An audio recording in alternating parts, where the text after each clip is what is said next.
کرم نوازی دیکھو، اللہ کریم ہے نا، بندوں پر مہربان ہے، وہ زیادہ جانتا ہے، بہتر جانتا ہے کون سی چیز ہمارے لیے کتنی ضروری ہے. تو پھر آقا فرماتے ہیں 70 منہا لآخرتہ و30 منہا لدنیا. آقا فرماتے ان میں 70 آخرت کی اور 30 دنیا کی حاجات ہوں گی.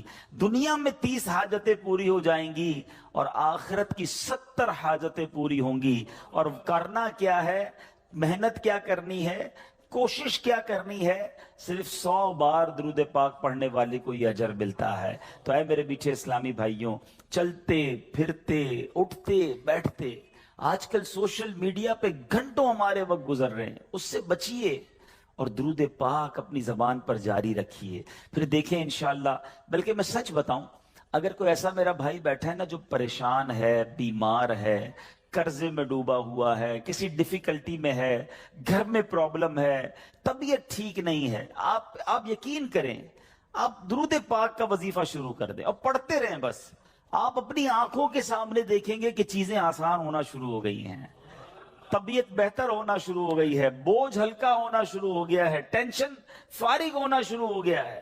مسئلہ یہی تو ہے کہ پرابلم میں، مشکل میں ہم سب کو یاد کرتے ہیں، سب کے پاس جاتے ہیں، نہیں پکارتے تو اپنے رب کو نہیں پکارتے، اللہ کے حبیب علیہ الصلوۃ والسلام پر درود نہیں پڑھتے. تو اپنی عادت بنائیں. اور درود پاک تو کب کب کس کس کو کام آیا ہے.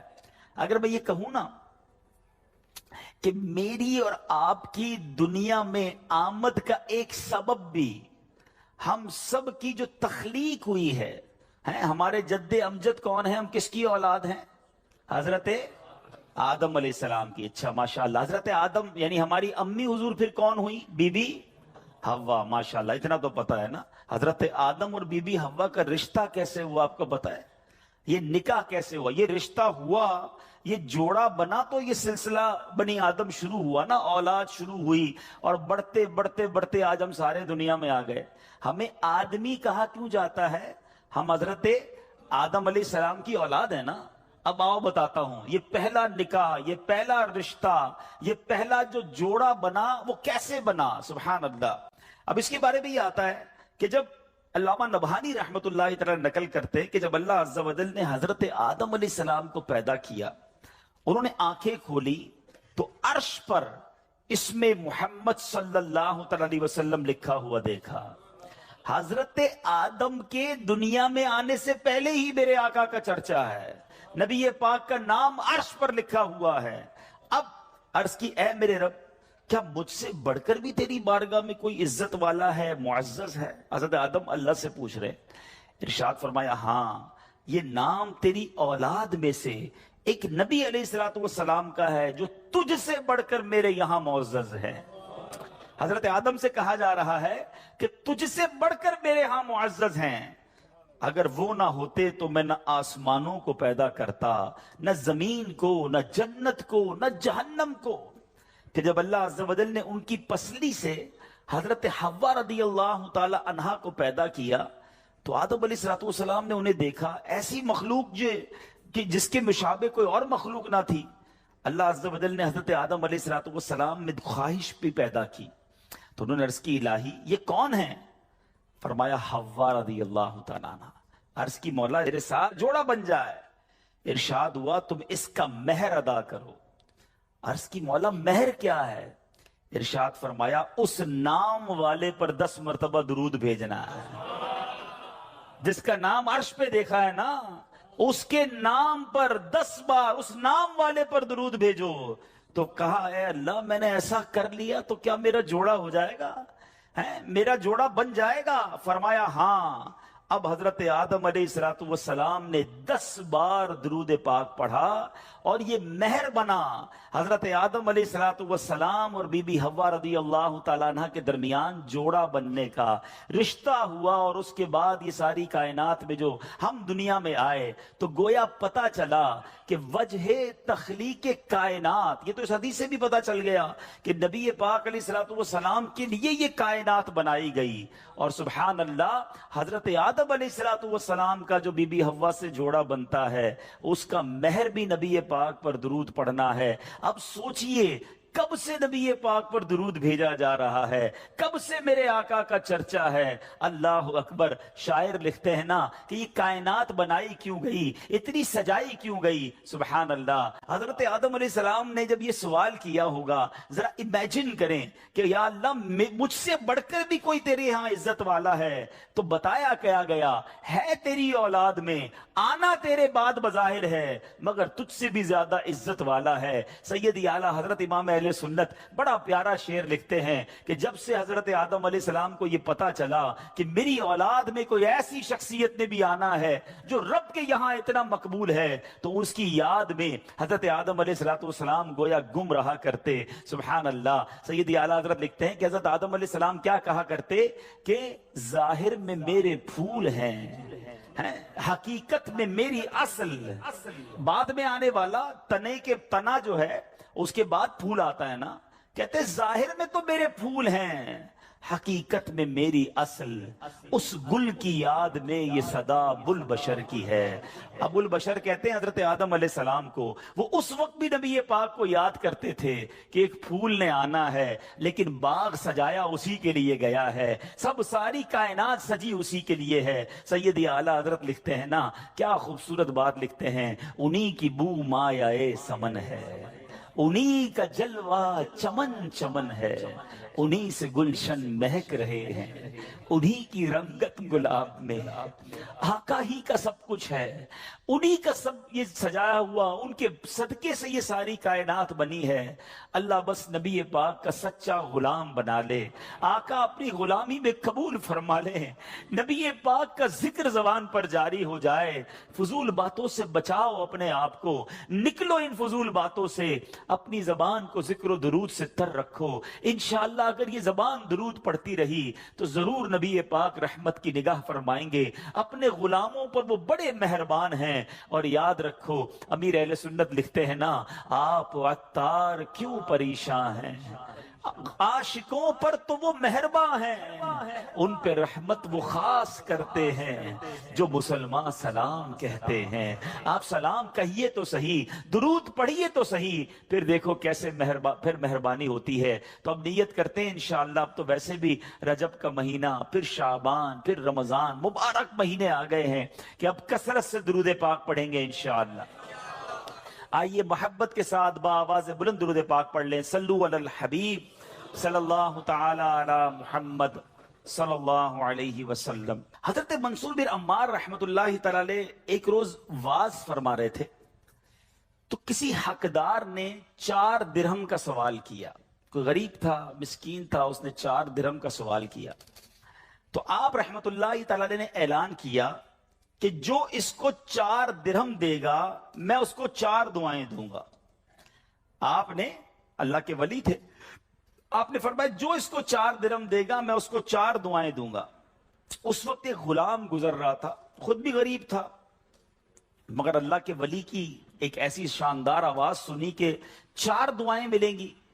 تو اس نے کیا کیا, اپنے پاس اس کے 4 درہم تھے, وہ اس نے غریب کو دے دیے, اس سائل کو دے دیے. تو حضرت نے کہا کہ اب بتاؤ کون سی 4 دعائیں کروانی ہیں.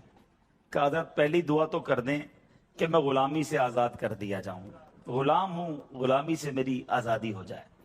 نمبر 2, مجھے ان درہم کا بدلہ بھی مل جائے, 4 درہم دے تو دیے, مجھے اس کا بدلہ بھی مل جائے.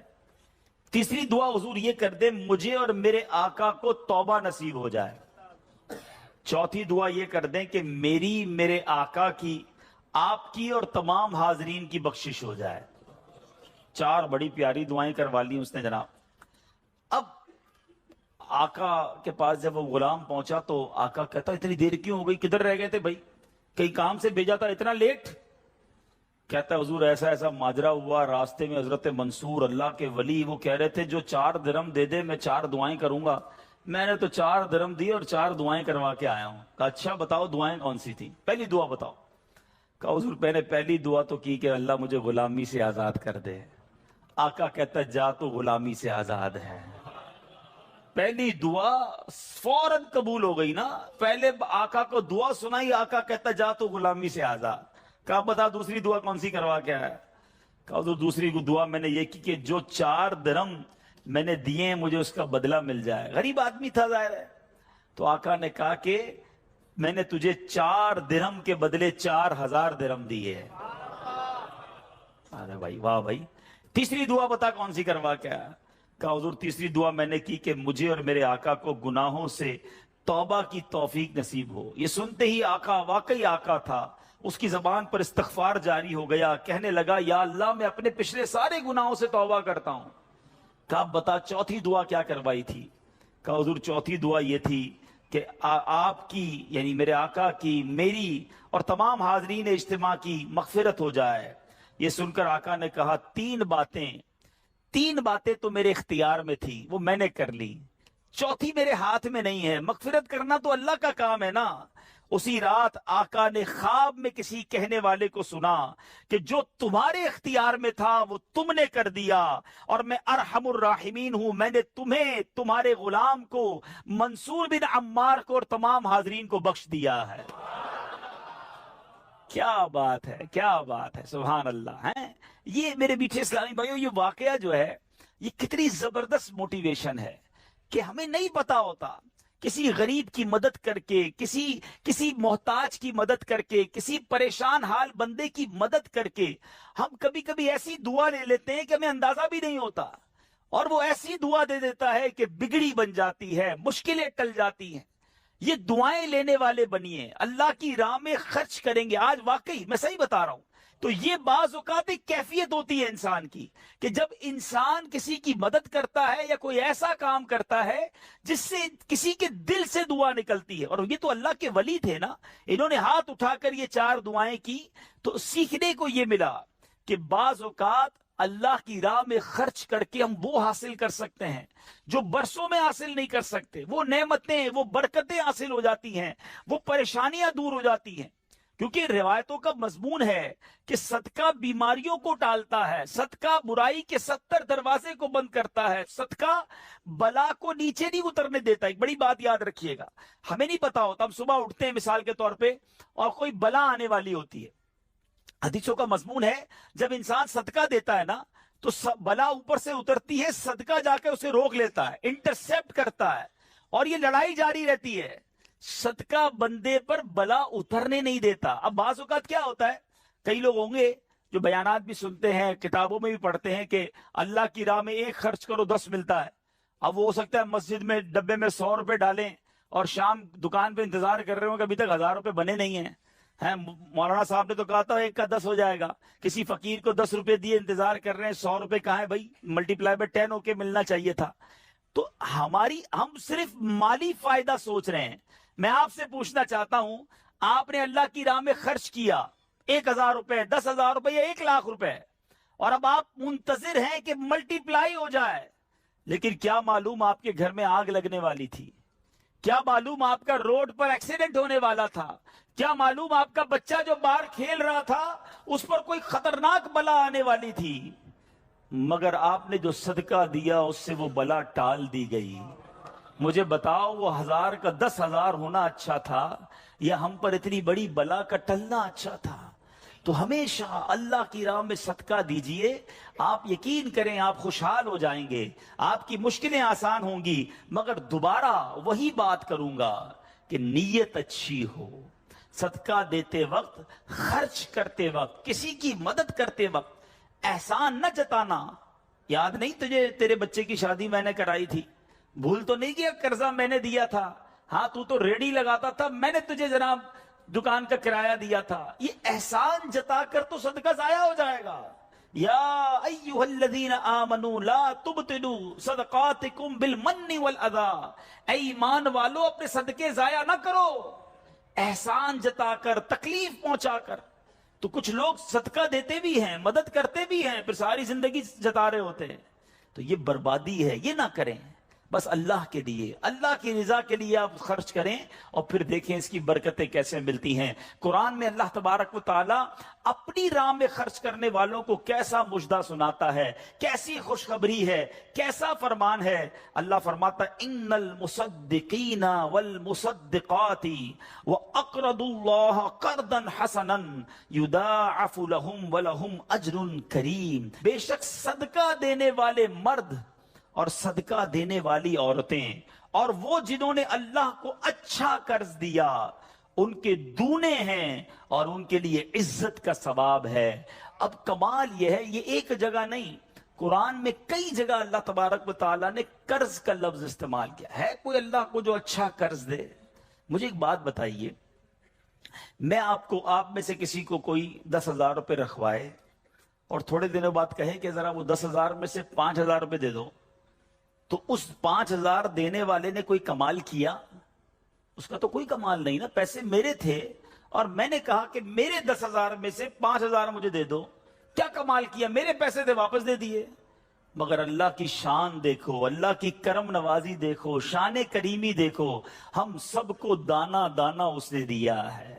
ہم تو پیدا ہوئے تھے، کپڑے بھی جسم پر نہیں تھے، کھانے کو اس نے دیا، پہننے کو اس نے دیا، گھر اس نے دیا، مال اس نے دیا، سب اس نے دیا. مگر جب اس کی راہ میں خرچ کرنے کی باری آتی ہے تو کہتا ہے، فرماتا قرآن میں ہے کوئی جو اللہ کو اچھا قرض دے؟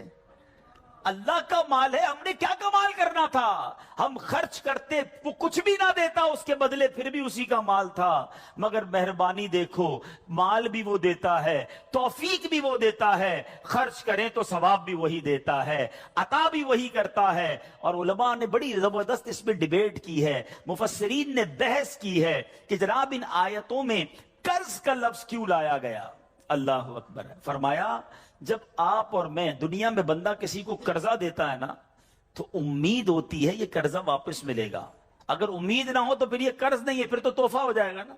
آپ کسی کو تحفہ دے دیں تو آپ کو پتہ یہ واپس نہیں آئے گا. لیکن قرضہ دیتے وقت آپ طے کرتے ہیں کتنے دنوں میں دو گے، کب دو گے، کیسے لوٹاؤ گے. تھوڑی بندہ معلومات بھی کرتا ہے، یار قرضہ دے رہا ہوں، واپس ملے گا نہیں ملے گا. تو قرض کے جب بھی لفظ لون آئے گا، قرض آئے گا، اس کا مطلب یہ کہ یہ واپس ملنا ہے. تو اللہ نے قرآن میں گویا وعدہ فرما لیا ہے کہ تم جو میری راہ میں خرچ کرتے ہو، یہ اللہ کو قرض دینا ہے، یہ تمہیں واپس ملے گا، یہ لوٹایا جائے گا اور زیادہ دیا جائے گا. تو ہمیں اللہ کی راہ میں خرچ کرتے وقت یہ ذہن رکھنا چاہیے. سبحان اللہ. اب بانٹنے سے کیا گھٹتا ہے؟ بڑی خوبصورت حدیث پاک ہے، ذرا سمجھیے گا. ایک بار حضرت عائشہ صدیقہ رضی اللہ تعالی عنہا سے مروی ہے کہ اہل بیت نے، نبی پاک کے گھر والوں نے ایک بکری ذبح کی اور پیارے آقا علیہ الصلوۃ والسلام تشریف لائے. بکری ذبح کی اور انہوں نے کچھ تقسیم بھی کر دی. حدیث کا مضمون ہے، نبی پاک آئے اور ارشاد فرمایا کہ اے عائشہ کیا بچا ہے؟ بکری کو کاٹا تھا، تقسیم کی، کیا بچا ہے؟ عرض کی گئی کہ حضور کاندھے کے سوا کچھ نہیں بچا ہے. کاندھے کا گوشت بچا لیا گیا ہوگا، باقی بانٹ دیا. نبی پاک نے ایک جملے میں ساری بات سمجھا دی، اگر آپ سمجھ جائیں. آقا نے فرمایا عائشہ کاندھے کے سوا سب بچ گیا ہے. بات آ رہی ہے سمجھ میں؟ کہا کیا گیا؟ حضور کاندھا بچ گیا ہے، کاندھے کے سوا کچھ نہیں بچا. اور نبی پاک نے فرمایا کاندھے کے سوا سب بچ گیا ہے، یعنی جو بٹ گیا ہے وہ بچ گیا ہے. یہ ذہن بنا لو کہ آج میں نے اور آپ نے جو اللہ کی راہ میں خرچ کیا وہی بچا ہے، ورنہ باقی تو ہم کھا کے ختم کر دیں گے نا. اگر ہم مر جائیں گے تو یہ پیسے تو بچوں کے وراثت میں چلے جائیں گے. میرے لیے کیا بچا ہے؟ میرے لیے وہی بچا ہے جو میں نے آگے بھیج دیا ہے، جو بانٹ دیا ہے، جو خرچ کر دیا ہے. عقل اگر آ جائے ہمیں، اللہ کرے کہ ہمیں اس بات کی سمجھ آ جائے کہ آج اگر خوشحالی ہے، آج اگر مال جیب میں ہے، بینکوں میں پڑا ہے، گھر خالی پڑے ہیں، یہ خالی پڑے رہ جائیں گے اور میں دنیا سے چلا جاؤں گا. اگر میں چاہتا ہوں یہ آخرت کے اکاؤنٹ میں جمع ہو جائیں، میں یہ پیسہ لے کر جنت میں جاؤں اور اس پیسوں کے بدلے جنت کی نعمتیں کما لوں، تو مجھے یہاں یہ اللہ کی راہ میں خرچ کرنا پڑے گا. اور یہ بات میں نہیں کہہ رہا، آپ اور میں یہاں رہنے والے بھی، یہاں بھی کمیٹی ڈالی جاتی ہوگی، بی سی ہوتی ہوگی کہ تھوڑے تھوڑے پیسے جس میں جمع ہوتے ہیں اور وقت پر مل جاتے ہیں. انسان کمیٹی ڈالتا ہے کہ یار کبھی برے وقتوں میں کام آئے گی، بچی کی شادی میں کام آئے گی. ایسا ہوتا ہوگا نا آپ کے یہاں بھی. اب میں آپ کو حدیث قدسی سناتا ہوں. حدیث قدسی ہے جس کا مضمون ہے اے ابن آدم اپنا مال میرے پاس جمع کرا دے. اللہ فرماتا ہے اے ابن آدم اپنا مال میرے پاس جمع کرا دے، نہ جلے گا، نہ ڈوبے گا، نہ کم ہوگا. میں تجھے اس دن لوٹاؤں گا جس دن تجھے ایک ایک نیکی کی ضرورت ہوگی.